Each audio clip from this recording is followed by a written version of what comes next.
اسلام سے پہلے عورتوں کی زندگی کیسی تھی؟ اسلام سے پہلے عورتوں کا حال بہت خراب تھا۔ دنیا میں عورتوں کی کوئی عزت و قوت ہی نہیں تھی۔ مردوں کی نظر میں اس سے زیادہ عورتوں کی کوئی حیثیت ہی نہیں تھی کہ وہ مردوں کی ناپسندیدہ خواہش پوری کرنے کا ایک کھلونا تھی۔ عورت دن رات مردوں کی قسم قسم کی خدمت کرتی تھی اور طرح طرح کے کاموں سے، یہاں تک کہ دوسروں کی محنت مزدوری کر کے جو کماتی تھی وہ بھی مردوں کو دے دیا کرتی تھی، مگر ظالم مرد پھر بھی ان عورتوں کی کوئی قدر نہیں کرتے تھے بلکہ جانوروں کی طرح ان کو مارتے پیٹتے تھے۔ ذرا ذرا سی بات پر عورتوں کے کان ناک اعضاء کاٹ لیا کرتے تھے اور کبھی قتل بھی کر ڈالتے تھے۔ عرب کے لوگ لڑکیوں کو زندہ دفن کر دیا کرتے تھے اور باپ کے مرنے کے بعد اس کے لڑکے جس طرح باپ کی جائیداد اور سامان کے مالک ہو جایا کرتے تھے، اسی طرح اپنے باپ کی بیویوں کے مالک بن جایا کرتے تھے اور ان عورتوں کو زبردستی لونڈیاں بنا کر رکھ لیا کرتے تھے۔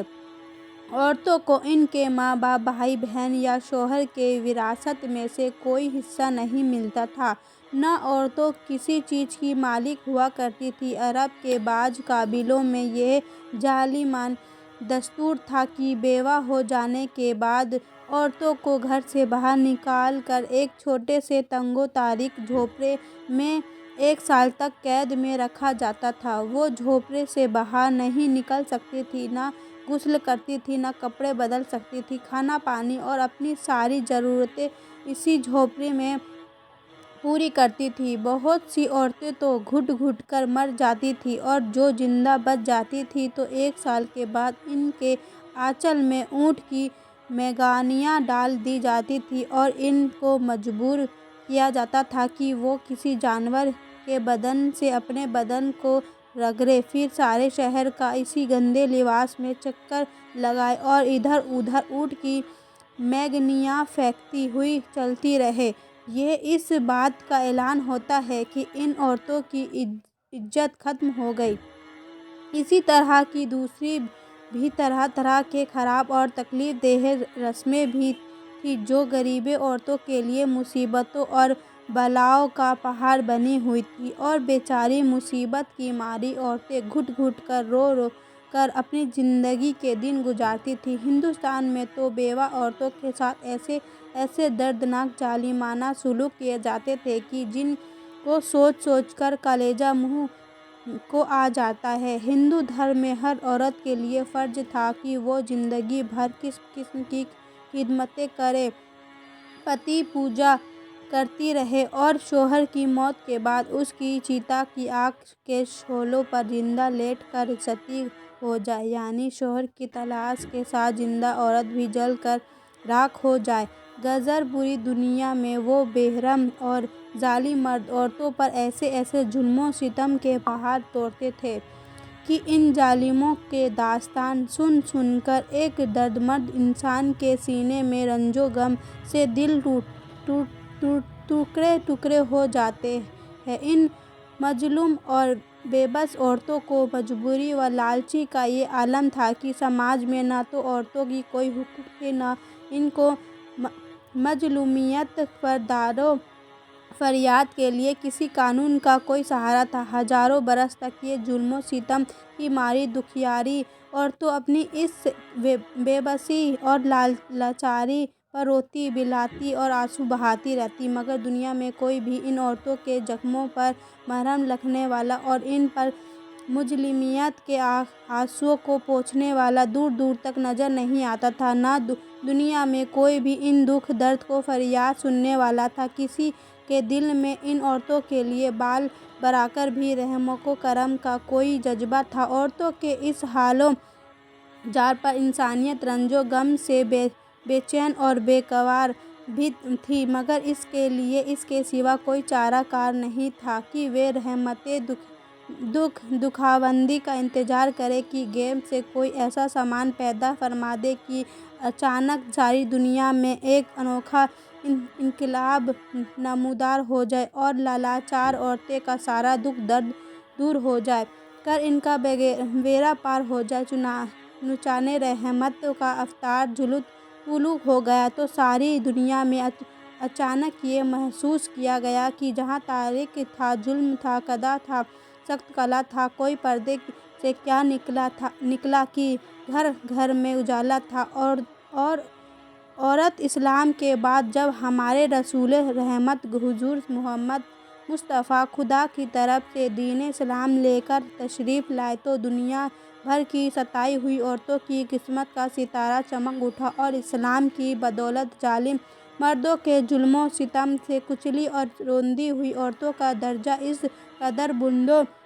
بلند و بالا ہو گیا کہ عبادات و معاملات بلکہ زندگی اور موت کے ہر مرحلے اور ہر موڑ پر عورتیں مردوں کے دوش بر دوش کھڑی ہو گئیں اور مردوں کی برابری کے درجے پر پہنچ گئیں۔ مردوں کی طرح عورتوں کے بھی حقوق مقرر ہو گئے اور ان کے حقوق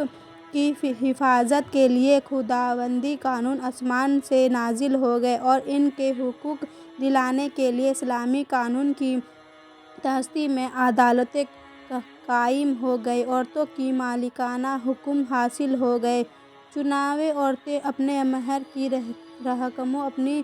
تجارتوں، اپنی جائیدادوں کی مالک بنا دی گئیں اور اپنے ماں باپ، بھائی بہن، اولاد اور شوہر کی وراثتوں کی وارث قرار دی گئیں۔ غرض وہ عورتیں جو مردوں کی جوتیوں سے زیادہ ذلیل و خوار اور انتہائی مزدور و لالچ تھیں، وہ مردوں کے لیے دلوں کا سکون اور ان گھروں کی مالک بن گئیں۔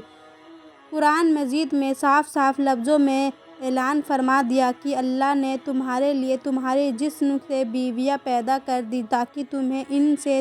تسکین حاصل ہو سکے اور تمہارے درمیان محبت و شفقت پیدا کر دی۔ اب کوئی مرد بلا وجہ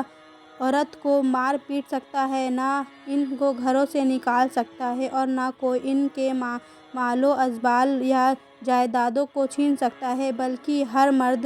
مذہبی طور پر عورتوں کے حقوق ادا کرنے پر مجبور ہونے خداوند قدوس نے قرآن مجید میں فرمایا کہ عورتوں کا مردوں پر ایسے ہی حقوق ہے جیسے مردوں کا عورتوں پر اچھے سلوک کے ساتھ، اور مرد کے لیے جاری فرما دیا ہے کہ اور اچھے سلوک سے عورتوں کے ساتھ زندگی بسر کرو۔ تمام دنیا دیکھ لے کہ دین اسلام نے میاں بیوی کی اجتماعی زندگی کی سعادت اگرچہ مرد کو عطا فرمائی ہے اور مردوں کو عورتوں پر حاکم بنا دیا تاکہ نظام خاندانی میں اگر کوئی بڑی مشکل آن پڑے تو مرد اپنی خودداد طاقت و صلاحیت سے اس مشکل کو حل کر دے۔ لیکن اس کے ساتھ ساتھ جہاں مردوں کے کچھ حقوق عورتوں پر واجب کر دیے ہیں، وہاں عورتوں کے لیے بھی کچھ حقوق مردوں پر لازم ٹھہرا دیے گئے ہیں۔ اس لیے عورت اور مرد دونوں ایک دوسرے کے حقوق میں جکڑے ہوئے ہیں تاکہ دونوں ایک دوسرے کے حقوق کو ادا کر کے اپنی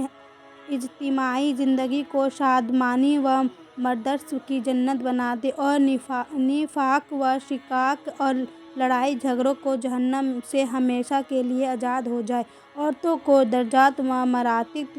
کی اتنی بلند منزلوں پر پہنچا دینا یہ حضور نبی رحمت کا وہ احسان عظیم ہے کہ تمام دنیا کی عورتیں اگر اپنی زندگی کی آخری سانس تک احسان کا شکریہ ادا کرتی رہیں پھر بھی وہ اس